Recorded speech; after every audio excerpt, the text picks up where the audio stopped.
'Cause I am yours and you are mine.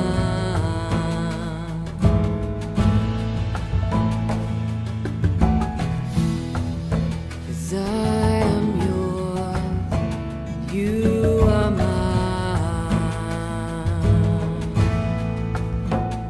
You are mine.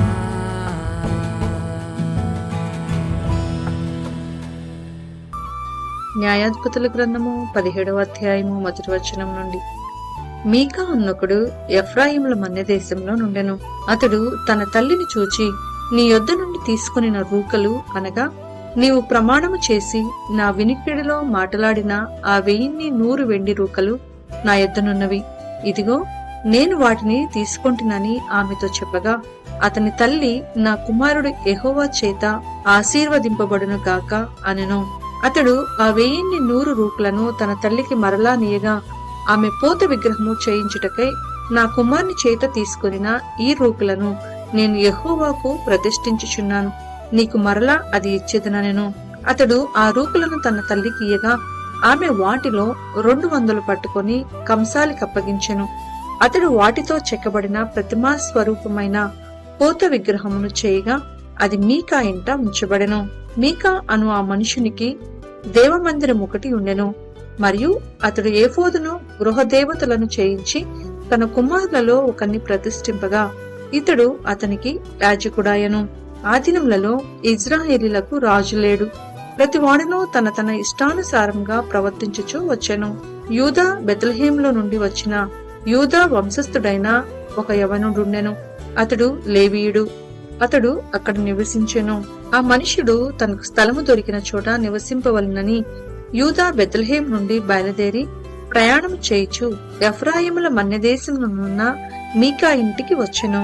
మీకా, నీవు ఎక్కడి నుండి వచ్చితివని అతన్ని అడగగా, అతడు, నేను యూదా బెత్లెహేం నుండి వచ్చిన లేవీయుడను, నాకు దొరకగల చోట నివసించుటకు పోవుచున్నానని అతనితో అనెను. మీకా, నా యొద్ద నివసించి నాకు తండ్రివిగాను యాజకుడుగాను ఉండుము. నేను సంవత్సరమునకు నీకు 10 వెండి రూకలను, ఒక దుస్తు బట్టలను, ఆహారమును ఇచ్చేదనని చెప్పగా, ఆ లేవీయుడు ఒప్పుకొని ఆ మనిషిని యొద్ద నివసించుటకు సమ్మతించెను. ఆ యవనుడు అతని కుమారులలో ఒకని వలె నుండెను. మీకా ఆ లేవీయుని ప్రతిష్ఠింపగా, అతడు మీకాకు యాజకుడై అతని ఇంట నుండెను. అంతటా మీకా, లేవీయుడు నాకు యాజకుడైనందున యెహోవా నాకు మేలు చేయునని ఇప్పుడు నాకు తెలియను అనెను. న్యాయాధిపతుల గ్రంథము 18వ అధ్యాయము 1వ వచనం నుండి. ఆ దినములలో ఇజ్రాయేలీలకు రాజు లేడు, మరియు ఇజ్రాయేలీల గోత్రములలో ఆ దినము వరకు దానియేలు స్వాస్థ్యము పొంది ఉండలేదు. కనుక ఆ కాలమున తాము నివసించుటకు తమకు స్వాస్థ్యము వెతుకుకొనుటకై వారు బయలుదేరియుండిరి. ఆ దేశ సంచారం చేసి దానిని పరిశోధించుటకై దానియేలు తమ వంశస్థులందరిలో నుండి పరాక్రమవంతులైన 5 మనుషులను జొరియా నుండి ఎష్తాయోలు నుండి పంపి, మీరు వెళ్లి దేశమును పరిశోధించుడని వారితో చెప్పగా, వారు ఎఫ్రాయిముల మన్యమునున్న మీకా ఇంటికి వచ్చి అక్కడ దిగిరి. వారు మీకా ఇంటొన్నప్పుడు లేవీయుడైన ఆ యవన్ని స్వరము పోల్చి ఆ వైపునకు తిరిగి అతనితో, ఎవడు నిన్ను ఇక్కడికి రప్పించెను? ఈ చోటును నీవేమి చేయుచున్నావు? ఇక్కడ నీకేమి కలిగి ఉన్నదని అడగగా, అతడు మీకా తనకు చేసిన విధము చెప్పి, మీకా నాకు జీతమిచ్చుచున్నాడు, నేను అతనికి యాజకుడై ఉన్నానని వారితో చెప్పెను. అప్పుడు వారు, మేము చేయబో పని శుభమగునో కాదో మేము తెలుసుకొనినట్లు దయచేసి దేవుని యొద్ద విచారించమని అతనితో అనగా, ఆ యాజకుడు, క్షేమంగా వెళ్ళుడి, మీరు చేయబో పని యెహోవా దృష్టికి అనుకూలమని వారితో చెప్పెను.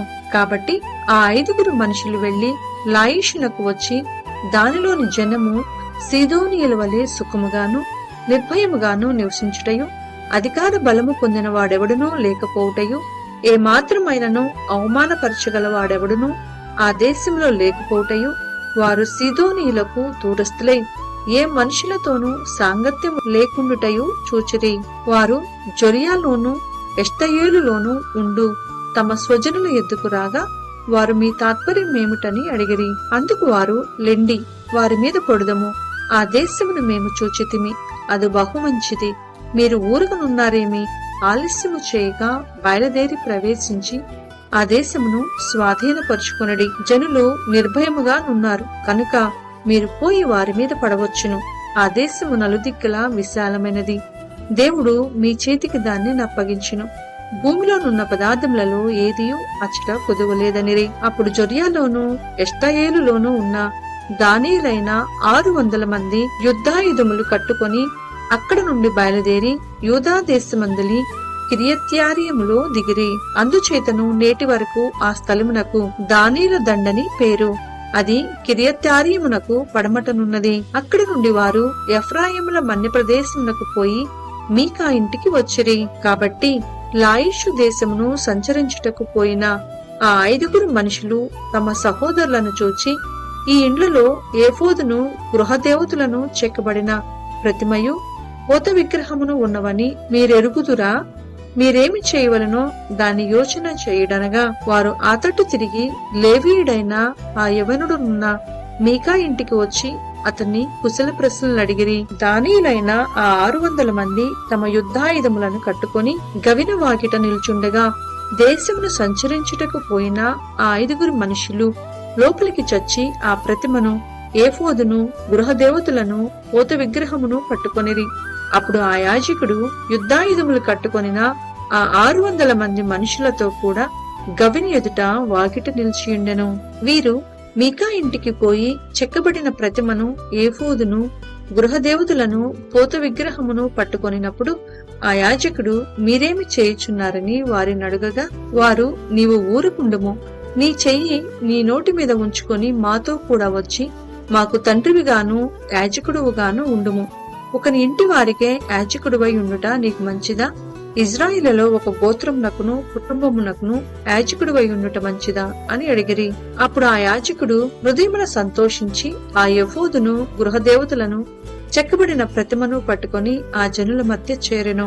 అట్లు వారు తిరిగి చిన్నపిల్లలను, పశువులను, సామగ్రిని తమకు ముందుగా నడిపించుకొని పోయిరి.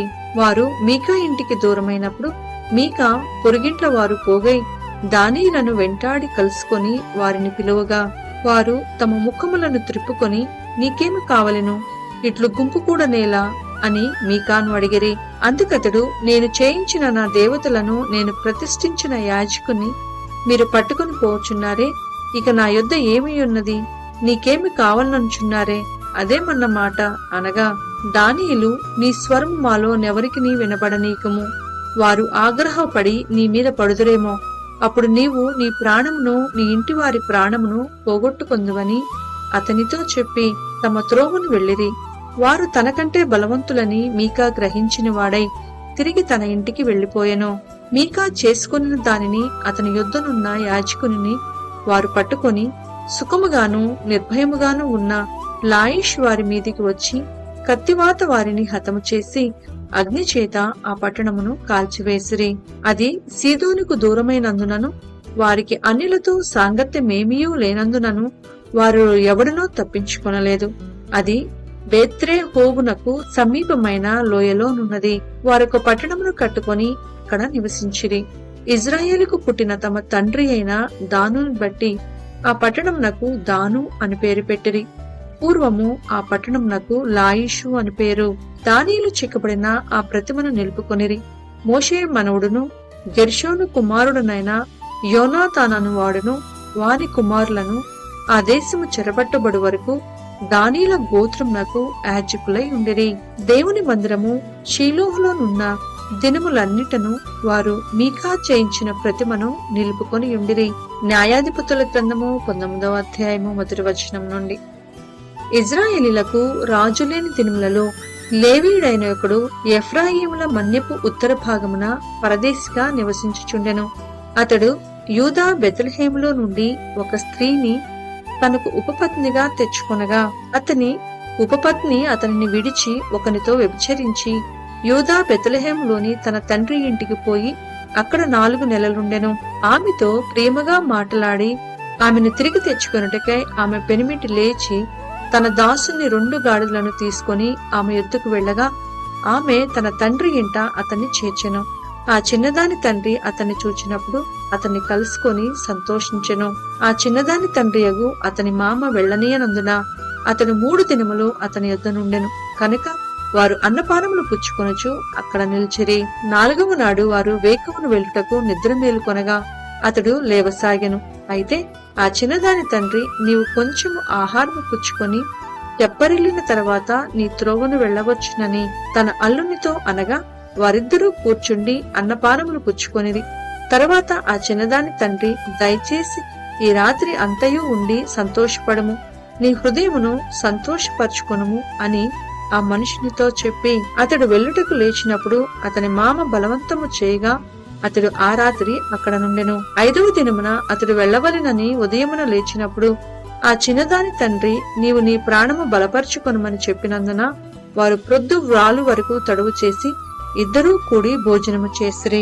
ఆ మనుషుడు తానును అతని ఉపపత్నియు అతని దాసుడను వెళ్ళలేచినప్పుడు ఆ చిన్నదాని తండ్రి అగు అతని మామ, ఇదిగో ప్రొద్దుగురుంగుటకు సమీపమాయను, నీవు దయచేసి ఈ రాత్రి ఇక్కడ ఉండుము, ఇదిగో ప్రొద్దుగురుంకుచున్నది, సంతోషించి ఇక్కడ రాత్రి గడుపుము, రేపు నీ గుడారమునకు వెళ్ళుటకు నీవు వేకువనే లేచి నీ త్రోవను పోవచ్చునని అతనితో చెప్పినను.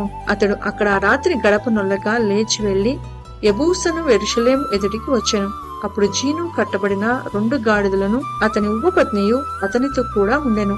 వారు యెబూసునకు సమీపించినప్పుడు ప్రొద్దు చాలా వ్రాలెను కనుక అతని దాసుడు, మనము యెబూసీలదైన ఈ పట్టణము ప్రవేశించి దానిలో ఈ రాత్రి బస చేయుదము రండని తన యజమానితో చెప్పగా అతని యజమానుడు, ఇజ్రాయేలీలు కాని అన్యోన్య పట్టణము ప్రవేశింపము, గిబియా వరకు ప్రయాణము చేయదమనెను. నీవు రమ్ము, ఈ స్థలములలో ఏదో ఒక ఊరికి సమీపించి గిబియాలోనే రామాలోనే కాని ఈ రాత్రి బస చేసేదమనెను. అప్పుడు వారు సాగి వెళ్ళుచుండగా బెన్యామీల గిబియా దగ్గరనున్నప్పుడు ప్రొద్దుగుంకెను. కావున వారు గిబియాలో ఆ రాత్రి గడుపుటకు అక్కడికి చేరసాగిరి.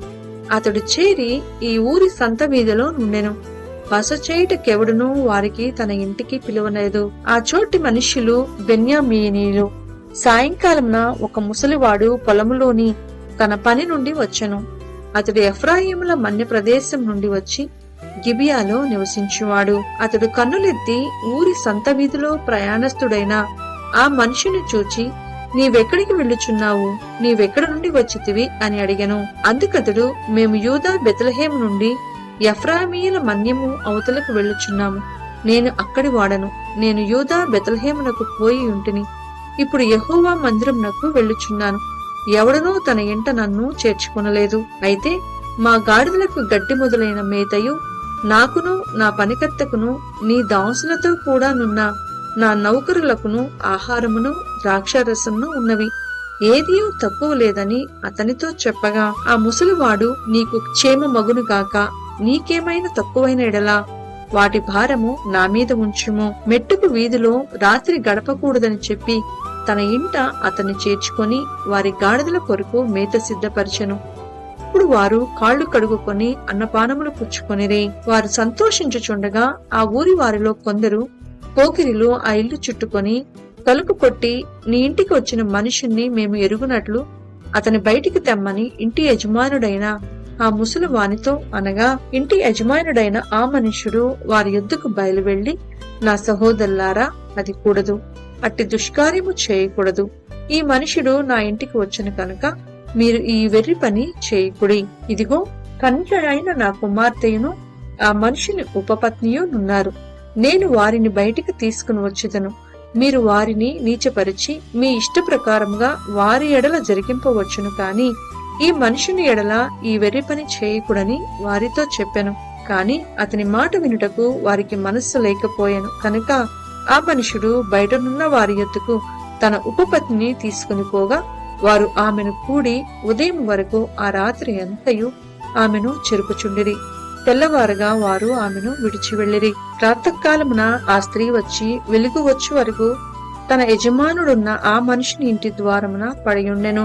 ఉదయమున ఆమె యజమానుడు లేచి ఇంటి తలుపులను తీసి తన త్రోవను వెళ్ళుటకు బయలుదేరగా అతని ఉపపత్ని అయిన ఆ స్త్రీ ఇంటి ద్వారం వద్ద పడి చేతులు గడప మీద చాపియుండెను. అతడు లెమ్ము వెళ్ళుదమనగా ఆమె ప్రత్యుత్తరమియ్యకుండెను కనుక అతడు గాడిద మీద ఆమెను ఉంచి లేచి తన చోటికి ప్రయాణము చేయసాగెను. అతడు తన ఇంటికి వచ్చినప్పుడు కత్తి పట్టుకొని తన ఉపపత్నిని తీసుకొని ఆమెను ఆమె కీళ్ల ప్రకారము 12 ముక్కలుగా కోసి ఇజ్రాయేలు దిక్కులన్నిటికీ ఆ ముక్కలను పంపెను. అప్పుడు దాన్ని చూచిన వారందరూ, ఇజ్రాయేలీలు ఐగుప్తు దేశంలో నుండి వచ్చిన దినము మొదలుకొని నేటి వరకు ఇలాంటి పని జరుగుటకైనను వినబడుటైనను లేదు.